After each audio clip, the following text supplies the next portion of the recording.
17ஆம் தேதி மந்துவில் பகுதியில் ஒரு நிகழ்வு, அதாவது அமைச்சர் அவர்கள் இங்கே வருகை தந்து அந்த அமைச்சர் மக்களோடு திணைக்கள அதிகாரிகளோடு கலந்துரையாடிய ஒரு சம்பவம் நடைபெற்றது.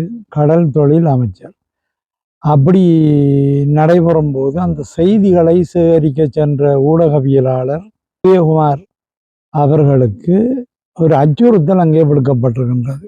அமைச்சருடைய பாதுகாவலர் என்று சொல்லக்கூடியவர் அந்த அச்சுறுத்தலை விடுத்திருக்கின்றார்.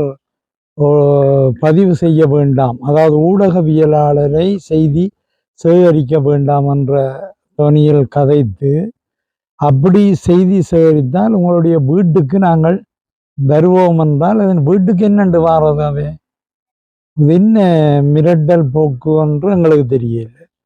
ஆனால் இந்த மிரட்டல் போக்குகள் செய்கிறவர்களுக்கு உரிய நடவடிக்கையை சம்பந்தப்பட்ட அமைச்சர் தான் எடுக்கணும்.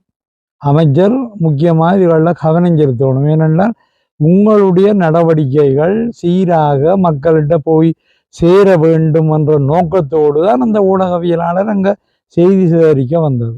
அதில் இருந்து எல்லாம் முடிஞ்சு போய்க்க கூட நீங்கள் அதில் ஏதோ சண்டை நடந்ததாமன்னு சொல்லி ஒரு நகைச்சுவை நோக்கத்தில் சொன்னதாக கூட அந்த குறிப்பிட்டவர் சொல்கிறார். இப்போ இதுகளில் நாங்கள் என்னத்தை சொல்ல வரோம் என்றால், ஊடகவியலாளர்களை மிரட்டுவது அச்சுறுத்துவதான வேலைகள் யார் செய்தாலும் அது பிள்ளைதான்.